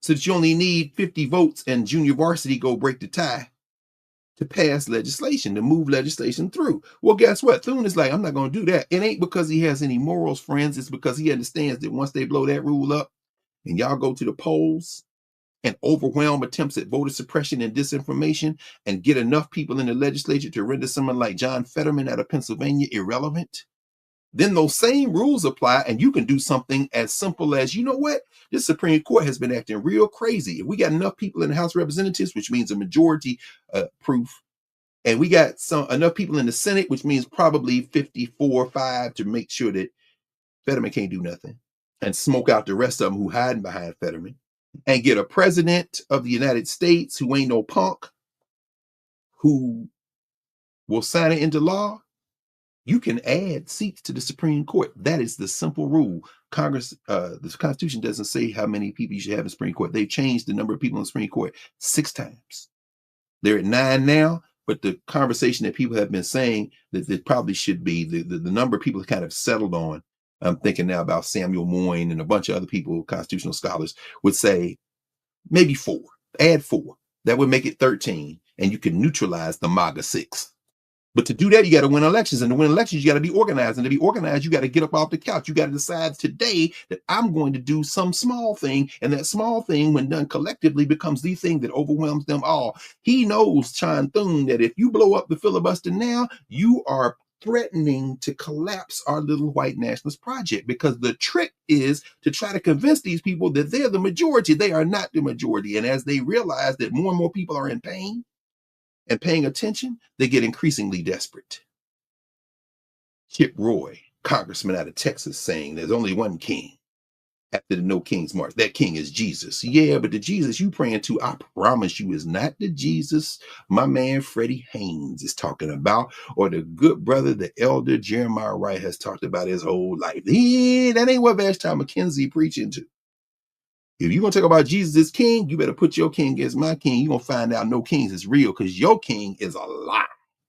And the day of the trick is coming to an end, because it has come to an end before. Go talk to the abolitionists in the 19th century. Let me continue this on. Contrast that with the mutual interdependency, the sense of relationship that we will see in something like the Day of the Dead. Ancestors, children, elders existing in a relationship of love, respect, and permanent care. When the Spanish came and tried to impose Catholicism on the Azteca and take away those ritual holidays, they eventually had to merge them with the Catholic holidays. Those Catholic holidays, in fact, include the respect for the dead. I think they made about 7 new saints this, let me see. Yeah, 7 new saints this week. 6 or 7 new saints. I'm not looking for that. What I'm looking for is an article that was in this morning's Financial Times that was on these religious zealots that are coming out. If I can find it quickly, I'll refer to it by reading from it. But if I can't find it quickly, I will not. And it doesn't look like, oh, actually, no. I tell you what, it's in the art section. Here it is. The ascension of the Catholic right. What does that mean? Catholics and labor groups are reemerging as a powerful force in America's new political landscape, and their votes are up for grabs as never before. This Catholicism, I'm not even talking about the full range of white religious extremists. I'm talking about the more narrow range of white nationalist Catholicism. White internationalist Catholicism, really, if you look at Sam Alito. Then you got a picture of Junior Varsity Vance at the National Catholic Prayer Breakfast. Power-oriented people like J.D. Vance and Marco Rubio blend church language with a wrapper of nationalism. So that Jesus they talking about, That ain't who you talking about in terms of your ways of knowing. Let me kind of begin to wind this up. Consider Western approaches to the dead. This is at the heart of the day of the trick. This is at the heart of the idea. Remember, I've talked about O'Leary's book To Die For many times, how patriotism in the United States and in a lot of fascist moving countries include rituals to honor the dead, but part of it is to forestall those dead from coming back to harm you. So Arlington National Cemetery, or this happens not just in fascist leaning countries, but we honor the dead, but in a white nativist settler colony, a criminal enterprise like the United States of America, they want to fold those who have died into this notion of sacrifice that will feed a very narrow definition of what it means to be part of the community. They want everybody to participate, but they want everybody to participate on their terms, not everybody to participate on the terms of being human in the world and convening with your ancestors. It's very important. This week we interviewed on Sirius. We'll play the interview later, pre-tape this, an interview with this brother, Dr. Saladin Ambar. Saladin Ambar. This is his new book. It's called Murder on the Mississippi, The Shocking Crimes That Shaped Abraham Lincoln. It's out now. This is a review copy. And he talks about a famous speech that Abraham Lincoln gave when he was 28 years old, January 27th, 1838. It's called On the Perpetuation of Our Political Institutions. That's Lincoln.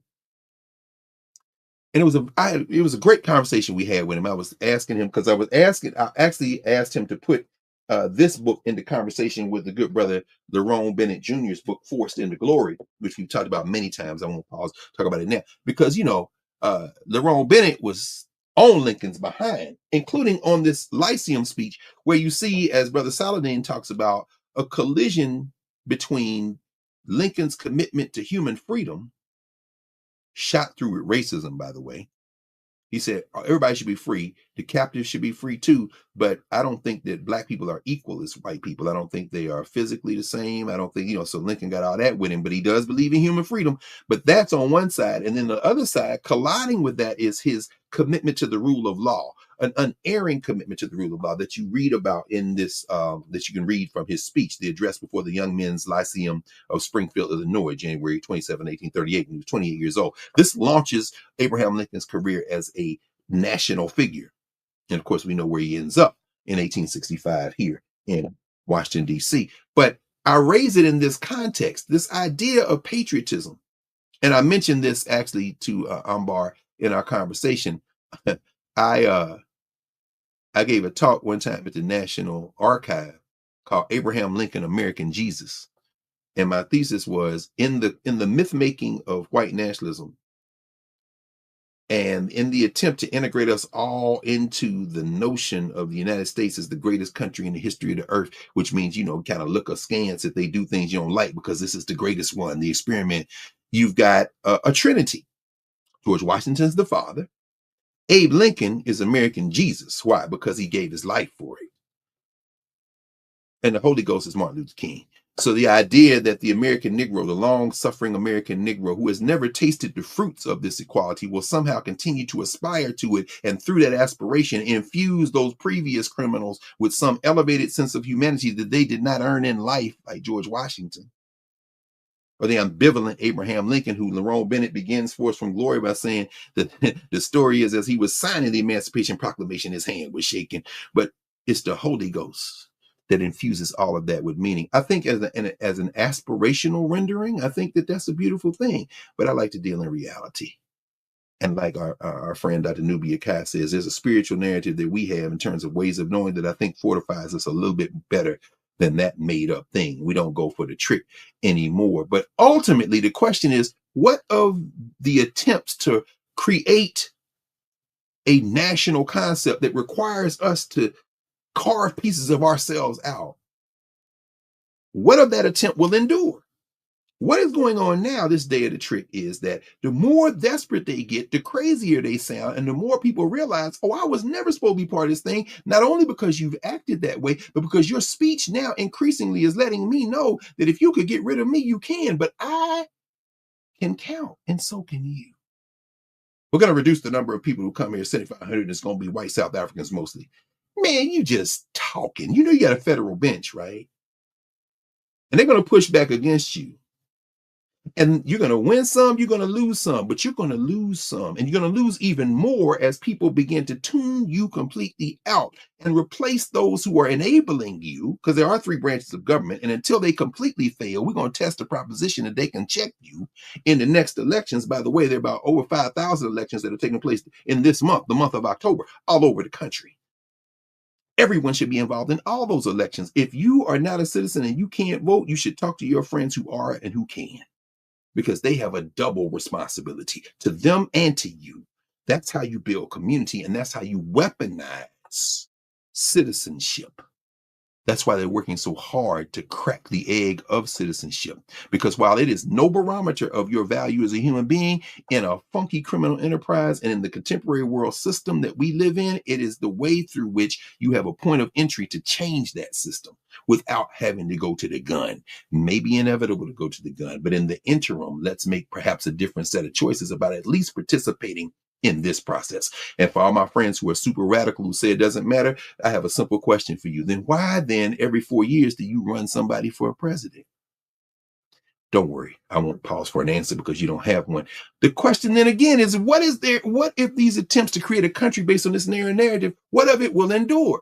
When we forget how we have met this before, that's when the anarchy comes. When you forget Fannie Hamer in 1964, when you forget those Africans in Texas, Dr. Nixon versus All Right, busting up the white primary in the 1930s and 40s, when you look at the voting rights cases coming out of Louisiana and Alabama, when you look at the struggle that we engaged in the 19th century in the United States of America, then when we lose that momentum of memory, when we don't connect those things across time and space with cultural meaning making, we lose hope.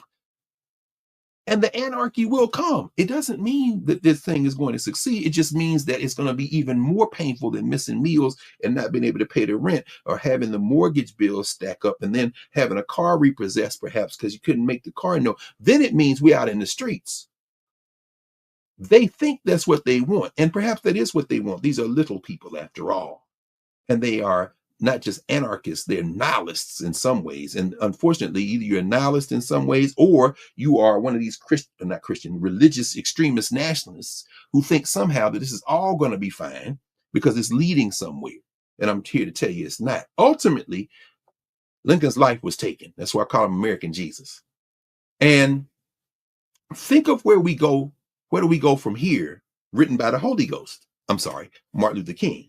As we've talked about many times, you go through the compendium, you can see us talking about this. Martin King, in that last book, Where Do We Go From Here, Chaos or Community, is making the case for the type of policy that ultimately rises to public discourse increasingly in moments of severe tension. King is assassinated in 1968. And here I'll turn just for a second to the book I showed a minute ago, Abby Phillips' book, Jesse Jackson, The Fight for Black Political Power. You know, it's interesting because when we were on the air this week, Brother Leslie from New York, who calls in periodically to keep us keep us informed on the politics in New York, he was talking about this book. And he asked me what I thought. I asked him what he thought. And he said, you know, she just really isn't up to the task. And I agreed with him. But I also would say, I think this is a solid book for people who don't know anything about Jesse Lewis Jackson, anything from the 60s to now, particularly the campaigns for president of 1984 and 1988. I'll say it for this reason. Because, well, first of all, before I say anything else, let me tell you that I tend to be a very generous reader. I could find something in anything. And so my deep criticism, and at the same time, I'm severely critical. But those severe criticisms, I tend to kind of keep to myself, or I'm very intimate circles. So we may have a different conversation on Monday night in office hours. That having been said, I wouldn't run out and get this book.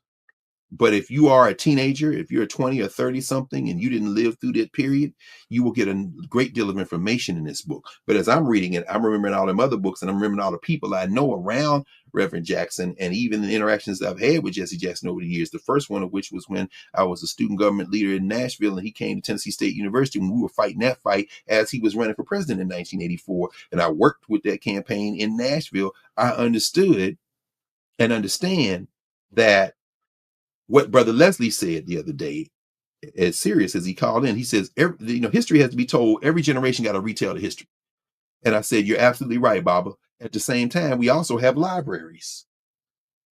But unfortunately, the words that Abby Phillip has mastered to write this book are not the same words as Barbara Reynolds mastered when she wrote Jesse Jackson, America's David, which was then republished as Jesse Jackson, the Man, the Myth, the Movement. All that stuff, you can go back into the archive. We've talked extensively about the Jesse literature on all sides. Marshall Frady's book, I mean, all kind of stuff. Adolph Reed's early book on the Jesse Jackson phenomena on those campaigns. I mean, it's very important. And there's more than I can name. Of course, I went to the index before I even started reading from front to back. No Ron Walters, no Ron Daniels, no Conrad Worrell. But I understand she wouldn't know those people. She did talk to Jesse's advisors, the people closest to him. She talked to Reverend Jackson himself, to the family, all that. She did her due diligence, but she did her due diligence from her point in time and place. And she's trying to get the book out. As she said, this book was suggested to her by her agent as the smoke was rising from the summer reckoning of 2020.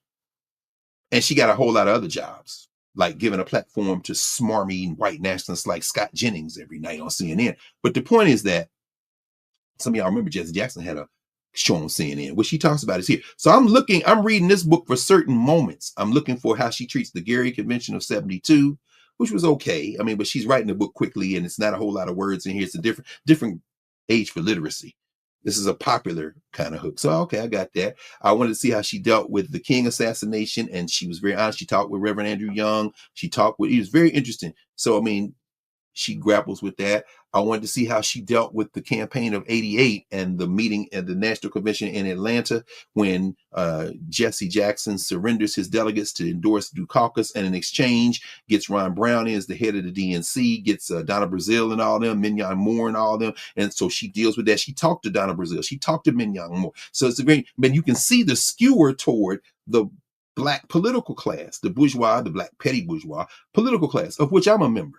And many of us are, not by choice, but by inclusion as a descriptive category.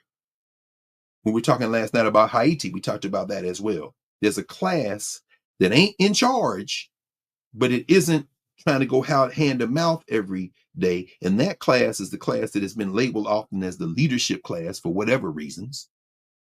And occupies a very precarious role in any capitalist society, in any stratified society, quite frankly. So while we're having this conversation, those who are in the larger category of the ones who are doing most of the living and dying and suffering, and who are going to have to worry depend on aid, who are going to have to scrap a little bit harder because they're trying to get into that category. Those people will look at the people in that smaller group, that 10%, 15%, who in the group we're in, that Jesse is in and Abby Phillip is in, and all those people as well, with kind of suspicion. You bourgeois Negroes, this is a label now. People like to bandy about the boule. Everybody in the boule, although Jesse Jackson is.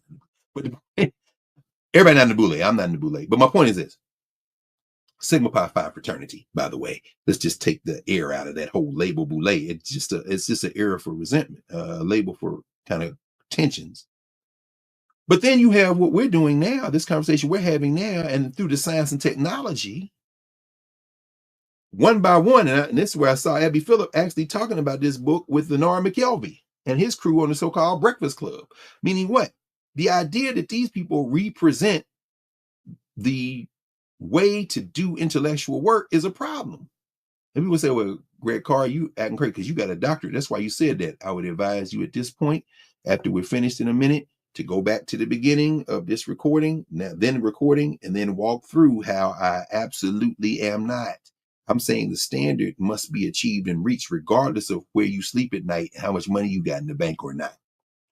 And so I looked for those kind of tensions. Jeremiah Wright, treated only in passing, but treated. Louis Farrakhan.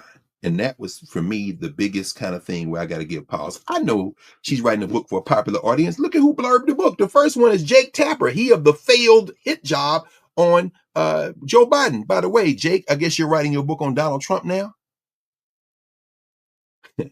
Andrew Young, Al Sharpton, and Bakari Sellers. So I know this book is targeted for a mass audience. It's not a book for the governance formation, although she does get a lot in to give you some sense of perspective. But then you're going to jump on Louis Farrakhan and start talking about anti-Semitism. At that point, I'm like, okay. I ain't mad at Abby Phillip. I don't know Abby Phillip. I don't, not a critique of Abby Phillip. I understand the social structure, who Africans are to other people. This is a book for the social structure. I understand that some of it, if you're coming from a governance lens and a governance perspective, you can learn some things in terms of interaction.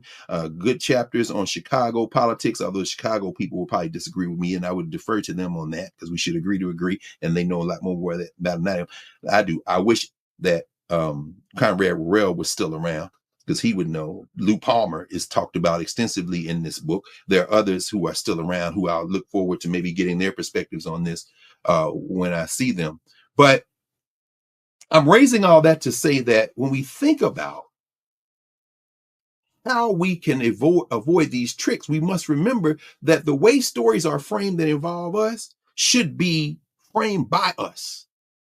Even the most well-meaning person who is not coming out of our experiences, and there are many experiences being African people, still must check how they are narrating with the way that in our governance formations and our protocols, we've looked at it. Otherwise, we fall for the trick of this illusion that there's a common we, that we should be speaking to.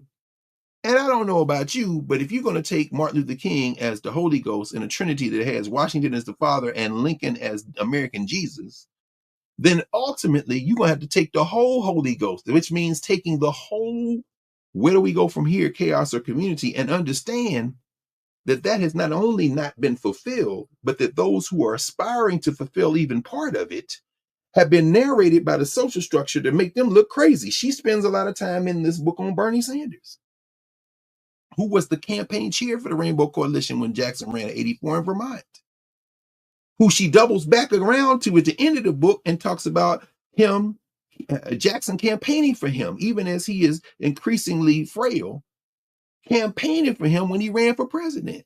But of course, she did what all must do in a social structure book about Black people and Black power in the 60s and 70s. You must ultimately run that entire cultural meaning making of the period into a momentum of memory through movement and memory into the ditch called Barack Hussein Obama. So she spends a lot of time about Obama and Jackson and how Jackson and Obama met in recent years and sat and talked and thrashed some things out. Okay, great. But this whole Barack Obama is a result of what y'all did during the 60s, 70s, and 80s.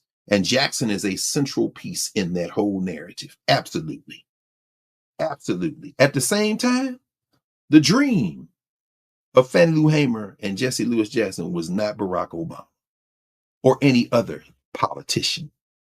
Their dream, their aspiration, the momentum of their memory was projected toward a different transformative society. And sometimes we get so caught up in the phenotype and in the politics of icons in our cultural meaning making that we will allow ourselves to be hoodwinked, misled, bamboozled, run amok, led astray. Even so much so that we say, yeah, Bernie Sanders, whatever, but I don't know, them white boys, man, and then Kamala Harris. Don't do that.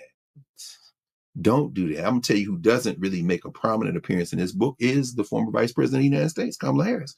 And I mean, I can understand that too, because she's not really writing for that. But in this game of brinksmanship, in this trick or treat, in this confrontation, the attempt to cajole rather than convince, the attempt to impose rather to invite leads us to this point where we say, if it's about the color of one's skin, we're supposed to have some racial solidarity with Clarence Thomas or Winston or Sears in Virginia running for governor, about to lose.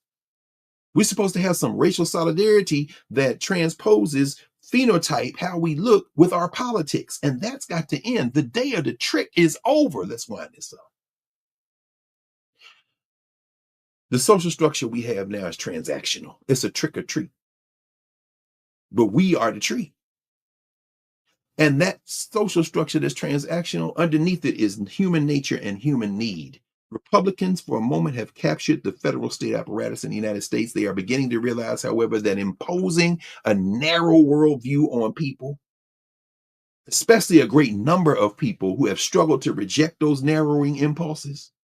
I'm talking about those white people who really not trying to be white supremacists. I ain't talking about the rah-rah, let me get out in the street ones. I'm talking about the ones who know better, who do go to church, who say that they don't want to believe in a white supremacist God, even though they're more comfortable there because it's been pumped into their minds, who say, I don't want to pass a hungry person on the street. Well, guess what? You about to lose your health care too. You about to not get your $187 too. And you got a choice to make. The day of the trick is about to be up. Now you got to ask yourself, are you going to continue to allow the trick of white supremacy to go, either because you participate willingly in the ballot box or in the street, or you sit as an innocent bystander? You got to move now or not. Because either way, it's going to be resolved. The easiest way to do it would be for some political action now. The hard way to do it is when you at somebody's door trying to burn up the White House or knock on the door and they send the police after you. And then they find out they ain't got enough police. As a result, these narrowing impulses of the most ideological, the nasty pieces of work must resort to force. That's Greg Bovino, that punk from Border Patrol, who they sent to Chicago. He out here throwing tear gas canisters. Well, the judge drug his ass into court this week and said every day at 6 p.m., you got to bring your narrow ass in here and give me a report as to what went down today in the streets of Chicago. I can't wait to go to Chicago and see. Tell me about that Bovino, because he got to go to court every day now. Now, of course, they're seething. Of course, they're mad. Your alternative, your option is to erase the courts, which they would love to do. I know Stephen Miller would in his fever dream, him and Katie sitting up in bed at night dreaming of the white supremacist fantasy they have, one that will never come true. You want to get rid of the courts. Miller has said as much. Judge rule against you, you're an enemy. You're an enemy to people. You're not an enemy to people. The people you're making up are imaginary, my little friend, but they're not going to get rid of the courts, because now you got to face the only thing keeping people off your ass. That's the system. That's the idea of a structure. So the use of force and these increasingly extreme tactics only reveals the extent of people's resolve to reject and their capacity to resist and endure in spite of the attempted imposition. That's hopeful. It ain't hopeful, it's historical. Our people endured captivity for centuries, but the whole time we resisted. Ground up glass poisoning people, as Angie Porter writes about in her work in Africana Legal Studies, fleeing south to Mexico, north to Canada, or just moving away. And then in subsequent years, as that crisis precipitates and then reforms itself in terms of an attempt to oppress people, the movement is inexorably toward resisting that. And the numbers the whole time were changing. We can count. The demographic is there. The U.S. government shutdown continues, but the federal courts are now blocking attempts. They blocked the attempts late last week, and they're saying by Monday, you got to give us a report on you going to spend this SNAP money or not. In the governance formations, the governor, and I'm going to end with this in a minute, it's 1:47, about 5 minutes to finish. Governor Landry in Louisiana. I love it, man. I love it, brother. You should put up a statue of Charles James Kirk on the campus of Louisiana State University. I think you should. I think you should let Donald Trump pick the football coach. And every one of you 18 to 22-year-olds who gets paid to go to Louisiana State and play football or basketball, who runs track or plays volleyball, every one of y'all at Auburn and the University of Alabama, every one of y'all at the University of Georgia or at North Carolina, every one of y'all, every last one of y'all at the University of Texas or Texas A&M, every one of y'all at Ole Miss, every one of y'all at Arkansas, every one of y'all at the University of Tennessee in Knoxville, every one of you. Every one of you at Virginia Tech, every last one of you who is a South Carolina Gamecock. You should make a list. Number one, I want the bag. I'm under no illusion that you want the bag. And I'm under no illusion it's going to take some heroic Negroes to play for the HBCUs. Heroic students, student athletes, heroic faculty and staff. Well, guess what? I like to think of myself as in that category. Not because we are poor, but the opposite. So you can't dangle no check in front of me, clearly. But if you're an athlete, you should go to South Carolina State. You should go to Grambling or Southern. But if you're not going to do that, you get name, image, and likeness. It's going to take some time to get it up. But if you make that decision, your first generation won't get the kind of check you need. Maybe the second one won't, but the third, you're going to get all the money. And guess what? That would be the long range work. But I'm not talking to those people right now, because those people come to the table with a certain kind of spirit. I'm talking to the straight mercenaries. Number one, you want the bag. You want $500,000 to play line or be a receiver for LSU? No problem. But number two on your list should be where the black faculty, where the black staff, where the black students who aren't athletes. And if I don't see a certain percentage there, I'm just going to go to Ohio State or Michigan. I'm just going to go to USC or the University of Oregon at Nike U. I'm going to go to Rutgers, or maybe I'll play for the University of Pittsburgh. I don't know. But I'm not coming to the slave economic concern. I'm not going to South Carolina or Louisiana. Put the statue up, Jeff. You athletes get you a checklist, or better yet, mom, pops, all the old heads, y'all get the checklist together. Don't remove the bag. They ain't going nowhere but for the bag. But number two, let's look at the percentage, because you can get that bag in Columbus, Ohio. You can get that bag now in Bloomington, Indiana. Indiana University, the #1 ranked football player. I haven't seen them play any football, and I probably won't. You can go to Ann Arbor and get that bag. You ain't got to go to Starkville for Mississippi State. You ain't got to go down Bayou Way. Hold that tiger. Put that statue up, Greg. My man. I'm sorry. Jeff. See, I do. My mama does. My brother's name's Jeff. We mistake each other. Jeff Landry not going to be mistaken for Jeff Carr. Put the statue up, man. I love it. I really do love it. So our learning is often overwhelmed by noise and distraction. That's another trick. The final trick I'll mention today. These moments we have together are precious for the reason that we are together. We are using the science and technology to communicate. And as we close for today, we must be reminded that we are in control of when the day of the trick ends. We are in control of the steps we take to end those days. And as the day of the trick ends, those who are desperately trying to trick us will even act more desperately. But what they don't understand is that feeds our resolve not to be tricked again.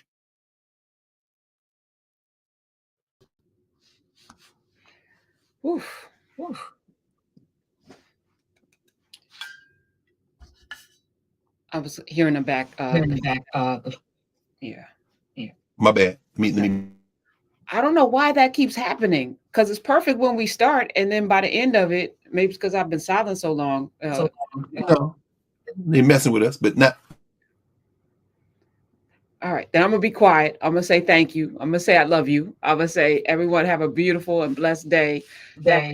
You are amazing. You are amazing. Oh, you amazing, Prof. So tomorrow we got stuff in Nubia, and then Monday we'll be in the office hours. We're gonna keep it going.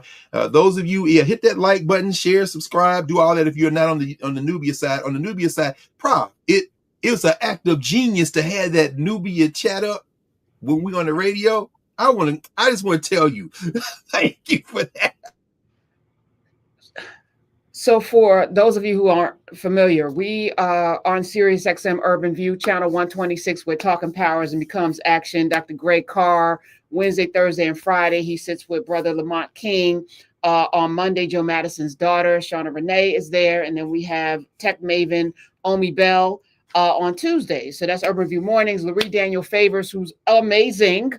They're all amazing, by the way. She is on at 10 a.m. Eastern, and then the great Clay Kane is on at noon, and then I bet cleanup at 3 p.m. So we are on, but it's a subscription base. So what I've done is, for the Nubians, we all have our chats. So if you're loving Urban View Mornings and you're part of Nubia, you can come in, and all of us engage with our audience, because Twitter is trash. And when you think about social media, it should be really a community media. It shouldn't be people just yelling into the void stuff that they feel like. We're engaged with the content in real time and engaged with the people in real time. And it is beautiful. My chat is off the chain. I love it. I love it. I sometimes dip into your chat. I definitely dip into, Clay's and Laurie's chat, because it's different. Each chat is different because the hosts are different, which I love too, which says we're not a monolith, but we are on the same page. And that's what it looks like. There's a common thread that guides all of us to liberation.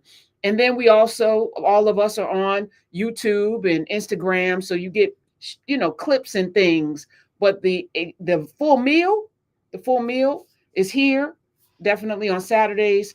And tomorrow, Dr. Daniel Black, that writes a passage class, Lord have mercy. And then Tuesday, Chelsea does an emotional course, because that's what she specializes in, with whole families. That has also been transformative. Like, we are the saviors that we need. We are the Calvary that we're looking for. So I'm grateful. That's right.